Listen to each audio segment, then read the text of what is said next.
안녕하세요. 인류의 눈물을 닦아주는 평화의 어머니 한학자 총재님 자서전입니다. 오늘은 280쪽에서 283쪽까지 훈독하겠습니다.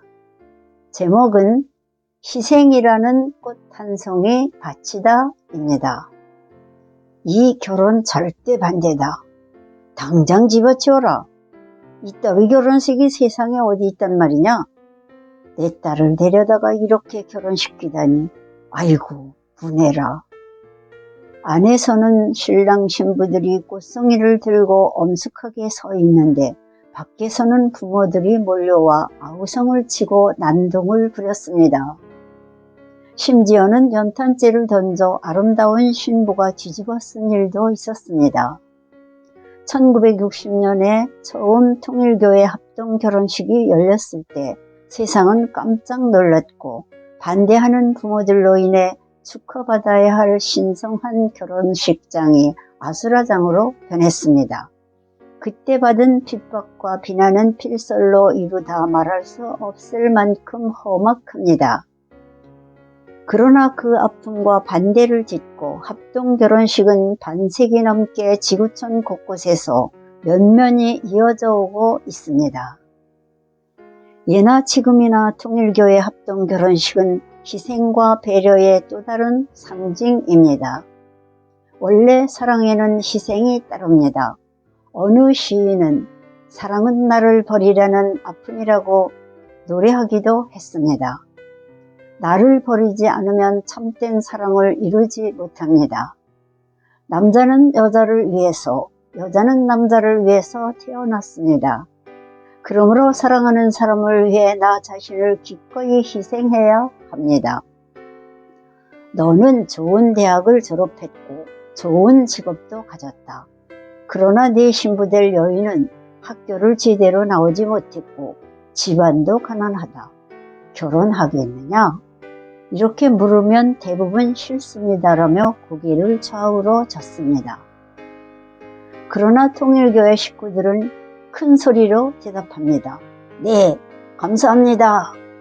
결혼은 나보다 못한 사람을 만나서 그를 위해 열심히 살아가는 것입니다. 신랑 신부는 그 진리를 감사히 받아들이지만 부모는 결사 반대합니다. 반대가 가장 극심한 경우는 한국과 일본의 신랑 신부였습니다. 내가 일제시대에 받은 고통을 생각하면 지금도 치가 떨린다. 그런데 그런 원수 나라의 딸과 결혼을 하겠다니 우리 가문의 일본 며느리는 절대 드릴 수 없다. 절대 안 된다. 예수님은 원수를 사랑하라고 말씀하셨습니다. 원수를 사랑해야 평화로운 세상을 만들 수 있습니다. 그러나 평범한 사람으로서는 실행하기 쉽지 않은 말입니다.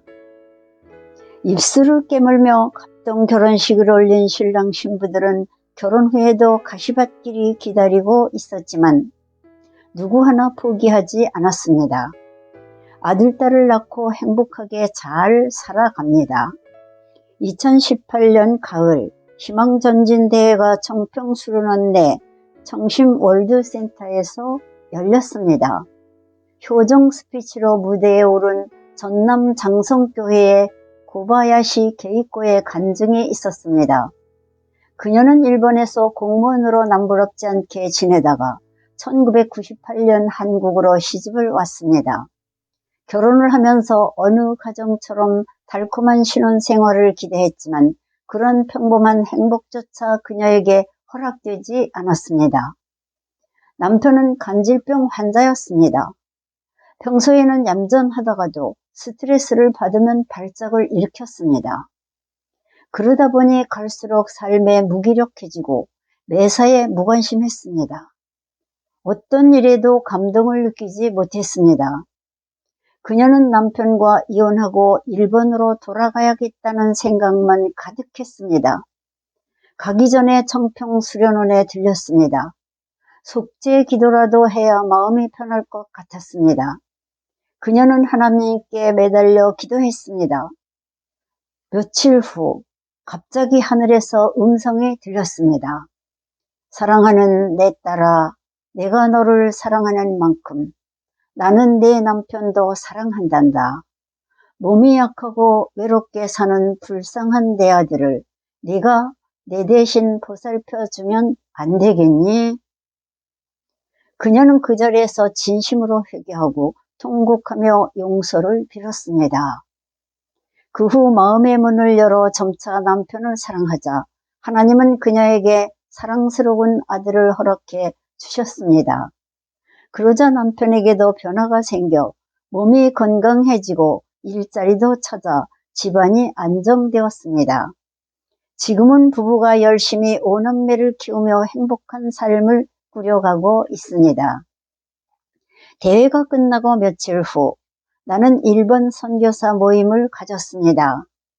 전국 곳곳에서 4천여 명이 넘는 일본 부인들이 청평에 모였습니다. 마침 생일을 맞은 몇몇 부인에게 작은 선물을 전해주면서 지금까지 남편에게 생일 선물을 받아보았느냐고 물었습니다. 시골에서 바쁘게 살아가느라 생일을 잊고 지내는 사람이 대부분이었습니다. 그럼에도 그것에 불만을 가진 사람은 한 명도 없었습니다. 그들은 지난 30년 동안 어려운 일이 닥칠 때마다 하나님의 뜻과 참 부모님을 생각하며 살아왔습니다. 나아가 일본의 과거 잘못을 대신 탕감하겠다고 참고 희생해온 이들의 마음이 얼마나 귀한지 모릅니다. 유건순 열사의 정신을 기리며 기모노를 입은 채 엎드려 사죄하기도 했습니다. 행복은 모든 것이 갖추어진 상태에서 찾아오지 않습니다. 부족한 가운데 감사하는 마음을 가질 때 나도 모르게 찾아옵니다. 나보다 한참이나 못한 사람, 오히려 원수의 집안과 결혼할 때 바로 그곳에 하나님의 역사가 이루어지고 나아가 천원이 함께하는 행복이 출발합니다. 돈에 많고 적음을 따지지 말고 직업이 무엇인지 헤아리지 말고 외모의 마음을 빼앗기지 말아야 합니다. 진정한 인성을 갖춘 따뜻한 마음의 소유자가 최고의 배우자입니다. 그런 배우자를 만나 내 사랑을 다 줄 때 가치 있는 삶이 됩니다. 한국과 세계 곳곳에서 열린 통일교회의 합동 결혼식은 인류 역사에서 가장 신성하고 보배로운 행사입니다. 지금까지 축복 결혼을 받은 신랑 신부는 수억 쌍에 이릅니다. 그 축복 과정은 세계 어느 나라에 가든지 반드시 있습니다. 한국 신랑과 일본 신부, 미국 신랑과 독일 신부, 세네갈 신랑과 필리핀 신부가 행복하게 살아갑니다.